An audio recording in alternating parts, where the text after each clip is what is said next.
L'Instant M vous dévoile dès ce matin en avant-première le contenu d'une tribune qui sera publiée tout à l'heure dans Le Monde. Manifeste pour un média citoyen. Le projet naît d'un regard extrêmement critique sur le traitement de l'information par les médias en général. La surprise, Gérard Miller, vient d'abord des noms qui co-signent ce texte à vos côtés. Est-ce que vous pouvez nous en donner quelques-uns ?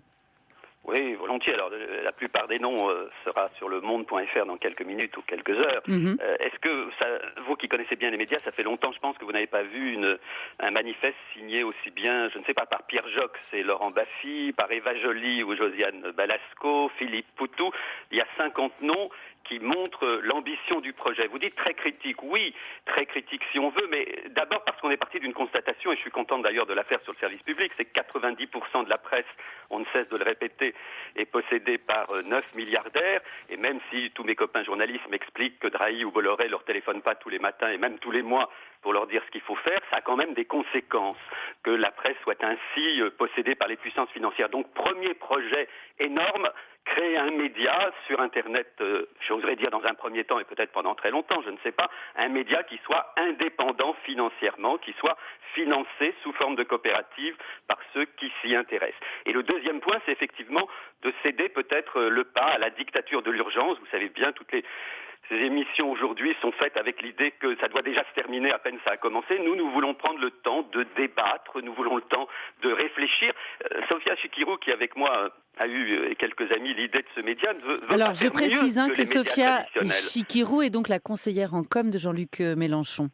Elle a été la conseillère en com pour la dernière campagne, elle reste très, très proche de lui, mais il y a beaucoup d'autres personnes, je vous rassure, si tant est que c'est une inquiétude qui ne sont pas à la France insoumise, comme moi d'ailleurs, et elle a dit une phrase très juste, elle a dit « Nous ne voulons pas faire mieux que les médias traditionnels », ça serait à la fois prétentieux et je ne sais pas, certainement trop ambitieux, nous voulons faire autrement. Et je crois que si les 50 premiers signataires, et vous allez voir ceux qui vont suivre, la liste est vraiment surprenante, vous me permettrez de laisser ça découvrir par les auditeurs sur le monde.fr, si autant de gens ont dit ça vaut le coup de tenter la chose, ils adhèrent pas, ils sont pas en train de nous dire nous rejoignons Mélenchon, c'est pas un média Mélenchon.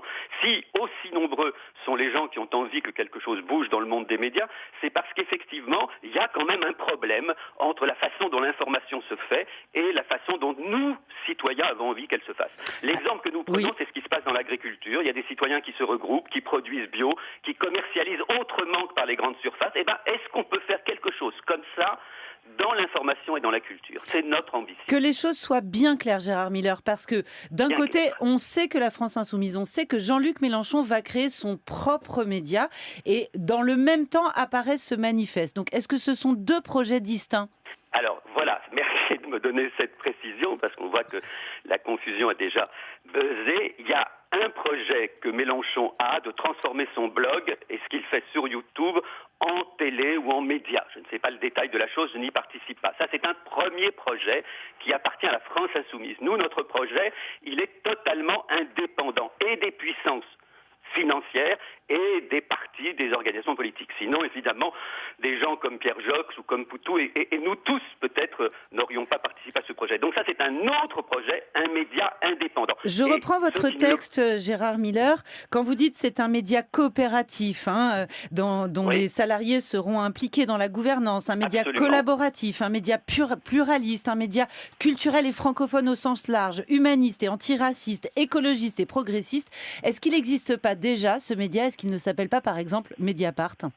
Alors, vous faites très bien de dire que nous avons l'intention d'établir des liens étroits et avec Mediapart, et avec Arrêt sur Image, et avec tout. Il y a toute une presse, on va dire, indépendante. Nous ne sommes pas du tout les premiers. Le Canard enchaîné est indépendant. Charlie Hebdo ou Fakir sont indépendants. Mediapart ou Arrêt sur Image aussi.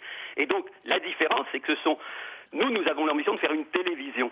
Donc c'est d'abord de l'audiovisuel. Mediapart, c'est quand même de l'écrit fondamentalement, même s'ils ont une émission une fois par semaine. Nous voulons faire de la télévision et l'idée, l'ambition, tenez-vous bien, c'est de faire un JT, un journal télévisé, 5 jours par semaine au moins, à 20h. Évidemment qu'on ne va pas rivaliser avec TF1, mais en même temps, ça dit bien que nous voulons, et on verra si on réussit, nous voulons faire la preuve qu'on peut faire une autre information. Et vous ajoutez, si vous voulez bien, aux sociétaires dont vous parlez, tous ceux qui vont acheter des parts dans la coopérative. J'espère qu'il y aura non pas 1000, 2000, 10 000, 100 000 personnes ce manifeste qui pourraient acheter des parts de la coopérative pour être Ce manifeste est donc sociétaire. accompagné d'un appel à la souscription. Donc je renvoie tous les auditeurs de France Inter vers la tribune que vous publiez dans très peu de temps, là, qui va être mise en ligne sur le site du monde.fr. Merci beaucoup Gérard Miller et on continuera évidemment de suivre ce projet et de l'interroger. À très bientôt.